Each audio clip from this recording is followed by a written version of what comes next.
What is up, everybody? Welcome back to the channel. Wezot Talks, an American talking about Manchester United. And is Sesko going to choose United over Newcastle? We have to wait and see that and more we will be getting into today, but it is the topic of the hour. If you are new to the channel, be sure to hit that subscribe button. You guys are knocking it out of the park, and it has been a fun ride so far on the road to 250, so hit that subscribe button. But man, oh man, it has been quite the past couple of days, even 24 to 48 hours, of the Benjamin Sesko saga.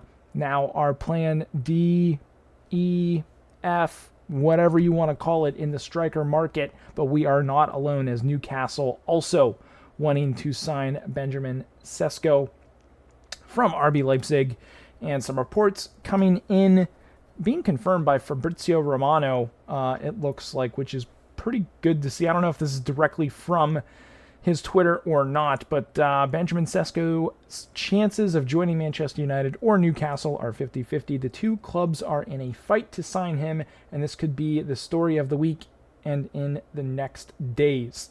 That's big time in terms of, he goes on to talk about my percentage today for Martinez's chance to join Manchester United is 35%. Not that optimistic. There's a very big gap between the clubs, a complicated story. Not too worried about that. I'm more on Team Layman's instead of Martinez, so we'll have to wait and see. Manchester United could make 2 or maybe 3 more signings before the end of this window, according to Fabrizio. Garnacho is still potentially on the books to go to Chelsea, which would be quite awesome to see.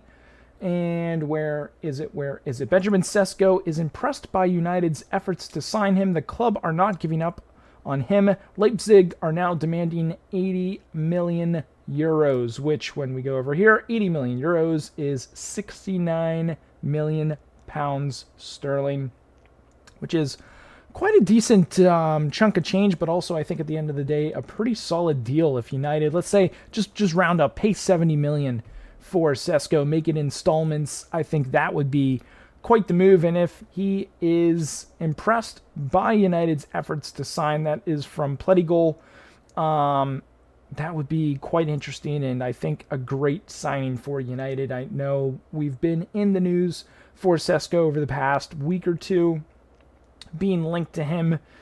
And again, Newcastle are fully in the race and are not backing down. An offer is ready to be submitted at any time. So I think if United honestly go for 70, I think Newcastle would go 75. And I don't know if that's going to create a bidding spree. I don't think United's going to go over 75 million. But I'm also intrigued and would be wanting to know what Sesko wants. What team does he want? Who does he favor in terms of the better project? Obviously, Newcastle have Champions League this season, but maybe, just maybe, United could sell that dream to Sesko. Whether it happens or not is a different story, but I think with him on the team, there's a better chance of getting back to Champions League football this upcoming season or after this upcoming season for next season than it would be without him. And if we were to go for a Mateta or an Ollie Watkins or somebody else down the pipeline, or just stick with what we've got, because what we've got is not great. If you guys saw that game the other night against West Ham, Højlund looked trash. He looked fast, but the touch, the vision, I don't know. I don't see it with him. I know it's just one preseason game, and you got to kind of a break a little bit, but we saw enough of him last season looking very similar to what he did the other night in preseason that I think we have a big enough sample size that bringing in somebody like Sesko would be a massive win for United to get him into the squad. Going on to talk a little bit more about some other moves, Borussia Dortmund are considering a move for Jadon Sancho, discussing him internally, but are still undecided with the player open to a return. He can leave for around 18 to 20 million euros. That would be quite interesting. And it also looks like Collier is going to be going on loan. There's multiple reports talking about that and multiple people reporting on that. So it's going to be quite interesting to see if that actually goes through or not. Honestly, if we see Collier go out, I would be quite intrigued, and I would have a hunch that United are currently in the back scenes potentially looking to get a deal done for another midfield player. Kobe Mainu, I know, has been recently linked I think this past day with Tottenham. I don't know how true that is or how real that is, or if I could even find where I saw that. It was on one of these pages. Spurs have made contact over potential signing of Kobe Mainu. That would be very interesting to see Kobe Mainu go. I think he is best suited for United, and I would love to see him stay in a United uniform as well. But man, there's a battle ongoing between Newcastle and Manchester United to get Benjamin Sesko, according to Fabrizio Romano. I think he would be, obviously we wanted Delap. Didn't work out. We wanted why am I drawing a blank on his name? We wanted Gyökeres. We wanted who did Liverpool just sign? I'm drawing a blank from Frankfurt. I'm drawing a blank on his name right now. It sounds like Liverpool are close to trying to make a move on Isak as well, which would be quite interesting. Liverpool will have been upwards of spending close to 400 plus million pounds this summer in signings and transfers, bringing amazing players into their squad. If Liverpool don't win the league next year, I would be absolutely shocked. But this is not a prediction episode. This is a transfer episode, and Sesko is the man of the hour. I would love United to get this deal done. I honestly would say pay 80 million for him. Bring him in. We've already kind of priced ourselves.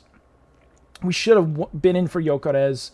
We should have just paid the money that they were looking for, because it looks like it is going to end up being cheaper than Sesko in the end, if there is indeed a bidding war between us and Newcastle going back and forth, because I think 80 million would be quite the overpayment for Sesko. 70 is that sweet spot that I think we could get it done for. But honestly, if Newcastle do end up and do feel like they are going to sell Isak, you're going to be getting roughly around 120 to 130 million for him. If you're spending 80 million on Sesko, you're still net positive there for profit in terms of that striker position at Newcastle. But it's going to be quite interesting to see how things shake out as the week progresses.